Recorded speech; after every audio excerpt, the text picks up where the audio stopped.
እሺ አድማጮቻችን ተመልሰን መጥተናል። ትናንት 52ኛው የሸገር ደርቢ በኢትዮጵያ ቡናና በቅዱስ ጊዮርጊስ መካከል በአዲስ አበባ ስቴዲየም ተከናውኗል። የሁለቱ ቡድን ደጋፊዎች በከፍተኛ ሁኔታ ወይም በከፍተኛ ድጋፍ የታጀበ እንደተለመደው ሁለቱ ቡድኖች ሲገናኙ የኢትዮጵያ ቡናም የቅዱስ ጊዮርጊስም ደጋፊዎች ድምቀቶች ናቸው። በከፍተኛ ህብረ ዝማሬ በመታጀብ ቡድናቸውን በማበረታታትና ለየት ያሉ ነገሮችን በመፍጠር ይታወቃሉ። በቅዱስ ጊዮርጊስ በኩል ሼህ መሐመድ አሊ አላሙዲን በማመስገን ነው የቅዱስ ጊዮርጊስ ደጋፊዎች ትናንት የሸገር ደርቢን የጀመሩት። ሼህ መሐመድ አላሙዲን እና ሚድሮክ ኢትዮጵያ በድምሩ 76 ሚሊዮን ብር በዋና ስራ አስፈጻሚ በአቶ ጀማል አማካኝነት ለቅዱስ ጊዮርጊስ አበርክቷል። ቅዱስ ጊዮርጊስም ይሄ ገንዘብ ከተበረከተለት በኋላ እንደ አዲስ ነው የተወለደው፣ እንደ አዲስ ነው የተነሳሳውና ስለዚህ ቅዱስ ጊዮርጊሳውያን ፈረሰኞቹ ደጋፊዎቹ ሼህ መሐመድ አላሙዲንን እንዲሁም ሚድሮክን አመስግነዋል። በተመሳሳይ ኢትዮጵያ ቡናም ስራ አስኪያጁ አቶ እስራኤል ወይም የቦርድ ሊቀመንበሩ አቶ እስራኤል 15 ሚሊዮን ብር ለቡና እግር ኳስ ክለብ ስጦታ አበርክቷል። ይሄ ጥሩ ነው፣ እንደዚህ ድጋፍ መደራረጉ ከያቅጣጫው። ብዙ ጊዜ የምናነሳው ነው ስፖርት ውስጥ የሚመጡ ሰዎች ሞር ለፓሽን ቢመጡ ኤግዛክትሊ ገንዘባቸውንም ጊዜያቸውንም ቢሰጡ ስፖርቱ ያድጋል የሚሉ ሀሳቦችን ሲዲ ስፖርት ደጋግሞ ያነሳልና አቶ እስራኤልም እንደዛ ማድረጋቸው ገና ከጅምሩ በደጋፊዎች ዘንድ ጥሩ ተቀባይነት እንዲኖራቸው የሚያደርግ ይመስለኛል። መቶ አለቃ ፈቃደ ማሞን ተክተው ነው የመጡት በቦርድ ሊቀመንበርነት በኢትዮጵያ ቡና እግር ኳስ ክለብ ውስጥ። ትናንት የነበረው ጨዋታ የ20ኛ ሳምንት ተስተካካይ ጨዋታ ነው በኢትዮጵያ ቡናና በቅዱስ ጊዮርጊስ መካከል ሸገር ደርቢ ለ52ኛ ጊዜ ሁለት ቡድኖች የተገናኙበት ነው። በድምሩ በአጠቃላይ የ20ኛ ሳምንት ተስተካካይ ጨዋታ ነው። አሁን ሊጉ 29ኛ ሳምንት ደርሷል። 28 ሳምንት አከናውኗል ኦልሬዲ ማለት ነው። ኢትዮጵያ ቡና 3-1 ነው የትናንቱን ጨዋታ ማሸነፍ የቻለው። እስከ 20ና 22ኛው ደቂቃ 23ኛው ደቂቃ አካባቢ የነበረው እንቅስቃሴ ቡድኖቹ ላይ የሆነ ነገር ለማሳየት ጥረት ከማድረግ ባሻገር ጠንካራ የሚባል የጎል ሙከራ በሁለቱም ቡድኖች በኩል አልነበረም። ነገር ግን የሀብታሙ ጉልላትን ኳስ ፍጹም ጥላውን ወደ ጎልነት ቀይሮት ፈረሰኞቹ ወይም ቅዱስ ጊዮርጊሶች 1-0 መምራት ጀመሩ። ነገር ግን ለረፍት ከመውጣታቸው በፊት ኢትዮጵያ ቡና በጋምቤላው ፈርጥ ኦካይ ጁል አማካኝነት ያቻሉትን ጎል አስቆጠሩ። ከዛ በኋላ 1-1 ነው ለረፍት የወጡት።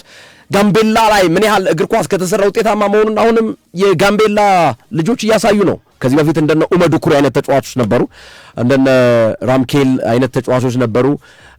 አሁንም ሌላኛው ራምኬል ጄምስ አለ በኢትዮጵያ ቡና በኩል የራምኬል ሞግሼ ራምኬል ጄምስ ነው ባይዘው ኳሱን ክሮስ ያደረገለት ሌላ የቡና ተጫዋች ጨርፎታል። በኋላ ላይ ነው ኦካይ ጁል ያስቆጠረው ማለት ነው። እና የጨዋታው ኮከብ ኦካይ ጁል ነው። ሁለተኛውን ጎል ከረፍት በኋላ ለኢትዮጵያ ቡና ቢኒያም ጌታቸው፣ ሶስተኛውን ዘላለም አባተ አስቆጠሩ።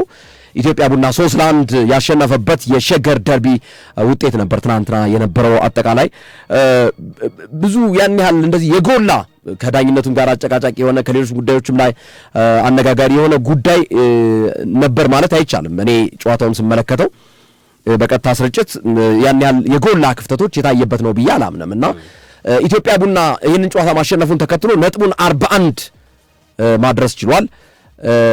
የ6 ነጥብ ልዩነት ነው። 41 ነጥብ ነው ያደረሰው ኢትዮጵያ ቡና። ቅዱስ ጊዮርጊስ ደግሞ 10ኛ ደረጃ ላይ ነው፣ 35 ነጥብ ላይ ነው የሚገኘው። የ6 ነጥቦች ልዩነት ነው በቅዱስ ጊዮርጊስና በኢትዮጵያ ቡና መካከልና ኢትዮጵያ ቡና 41 ነጥብ ላይ ደርሷል። ሲዳማ ቡና ነው አሁንም በሰፊ የነጥብ ልዩነት እየመራ የሚገኘው። ስለዚህ የዘንድሮ ዋንጫ ወደ ሲዳማ ቡና ያመራ ይመስላል። የፕሪሚየር ሊጉን ዋንጫ ብቻ አይደለም ሲዳማ ቡና የጥሎ ማለፉንም የማሳካት እድሉ ከፍተኛ ነውና 3-1 ተጠናቋል። ፍጻሜ ደርሰዋል። አርሲ ነገሌ በማሸነፍ በጥሎ ማለፉም ስኬታማ ጉዞ ነው። ያምናውን ቁጭት ሲዳማ ቡናዎች እየተወጡ ነው በሁለቱም መንገድ ላይ ማለት ነው። ሶፊ አንተ ጋር ያለ ነገር አለ? ስለ ሸገር ደርቢ በተወሰነ መንገድ ማንሳት አለብን። ትናንት ደጋፊዎች ያሳዩት ጨዋነት በጣም የሚመሰገን ነው። የከተማዋንም የስፖርት ቱሪዝም ከማስፋፋት አንጻር እጅግ ጠቀሜታ ያለው ጨዋታ ነበረ። ብዙ ነገሮች በእግር ኳስ ጨዋታ ላይ እኛ ሀገር ላይም በውጭ ዓለም እንመለከታለን።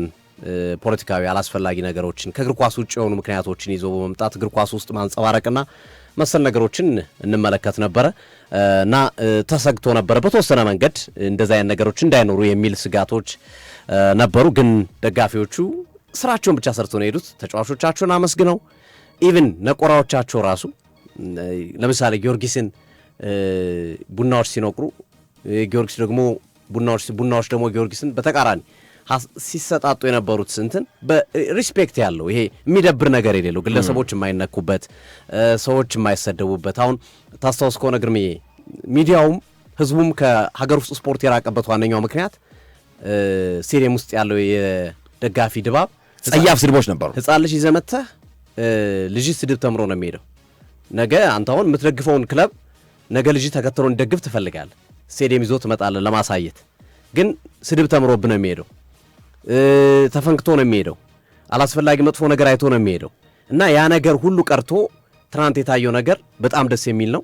ይሄ መቀጠል አለበት። በቃ ማለት ለከሌ ተብሎ ሳይሆን ይሄ ስታንዳርዱ በዚህ ሁኔታ መቀጠል። ስቲዋርዶቹ ስራቸውን በትኩረት ነበር ሲሰሩ የነበሩት። አንድ ሰው እንኳን ይሄን ነገር አድርጓል ተብሎ አላስወጡም ከዛው ለህዝብ ማለት ነው። ይሄ አስደሳች ነገር ነው። በዚህ ነው መቀጠል ያለበት። በጣም አሪፍ ቦታ አለው፣ ሁሉም ነገር ቦታ ስላለው ማለት ነውና ስፖርቱ ላይ ይሄ ወደ አዲስ አበባ መመለሱና በዚህ ልክ አዲስ አበባ ስቴዲየም አምሮበት መታየቱ ከረጅም ዓመታት በኋላ በጣም ደስ የሚል ነው። መቀጠል አለበት። አዲስ አበባ ላይ ስፖርቱ ባደገ ቁጥር ሌሎችም የሀገራችን ክፍሎች በደንብ እየተቀባበሉ ስፖርቱን ማሳደግ ይችላሉ። ቡናና ጊዮርጊስ ደግሞ ለኢትዮጵያ እግር ኳስ ትልቅ መሰረት ናቸውና የተሰራው ነገር አስደሳች ነው ማለት ያለው በሁሉም አቅጣጫ። በጣም አሪፍ። ትናንት የለንደን ማራቶን ተከናውኗል። የኬንያ አትሌት ሳዌ ሪከርዱን ሰብሯል። ከ2 ሰዓት በታች ነው የገባው። 1:59:30 ነው የገባው። 1 ሰዓት ከ59 ደቂቃ ከ30 ሴኮንድ ነው የገባው። በጣም የሚገርም ሪከርድ ነው የሰበረው። ኢትዮጵያዊ ዮሚፍ ቀጀልቻ ለመጀመሪያ ጊዜ የተሳተፈበት ነው። 1:59:41 በመግባት እሱም ሪከርዱን ሰብሮታል። ግን ሌላ አሸናፊ ስለመጣበት ነው እንጂ የሚገርም ውጤት ነው ዮሚፍ ቀጀልቻ የሚያስመዘግበው። ሶስተኛ የዩጋንዳ አትሌት ነው። በሴቶችም ትዕግስት አሰፋ እንዲሁ የራሷን ሰዓት አሻሽላለች። የሴቶችን ሪኮርድ በማሻሻል ጭምር ነው ትዕግስት አሰፋ። ለዚህ ሁሉ ክብር የሚገባው አሰልጣኝ ገመዶ ደደፎ በጣም የሚገርም አሰልጣኝ ነው። የሁለቱም አሰልጣኝ የዮሚፍም የትዕግስት አሰፋም ዋና አሰልጣኝ ገመዶ ደደፎ ነው እና በጣም ይህ አሰልጣኝ በጣም ሊደነቅ ይገባዋል የሚለውን ሀሳብ ለመጥቀስ ያክል ነው። ሌላኛው ሰሞኑን የተካሄደ አንድ የኤምኤምኤ ፋይት ነበር። ሚክስድ ማርሻል አርት ይባላል። ኤምኤምኤ ማለት ሚክስድ ማርሻል አርት ፋይት ነው። ንቃተ ህሊናና ጆኒ የተባሉ ተወዳዳሪዎች የተጫወቱበት ነው። ይሄ ነገር መጀመሩ ጥሩ ነው። ከዚህ በፊት ታስታውሳለህ ሶፊ ኢቢኤስ ቴሌቪዥን የቦክስ ውድድር አከናውነው ነበር። ብዙ ነገር ብንልበት ደስ ይለኝ ነበር። ከሰዓት አንጻር ተገድበናል። ወይ በምሽቱ ፕሮግራማችን ላይ እናነሳዋለን። መበረታታት አለባቸው።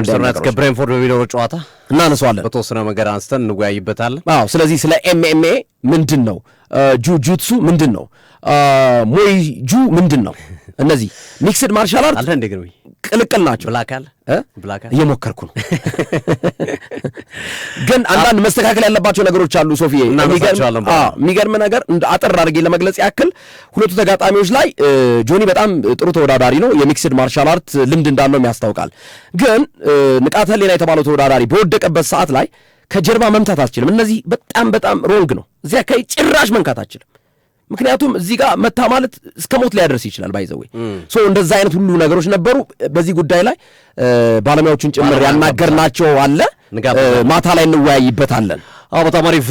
የ8 ሰዓት ወጃ ይቀጥላል። እኛ ከወዲሁ ተሰናበት። ምሽት ማንቸስተር ዩናይትድ ከብሬንፎርድ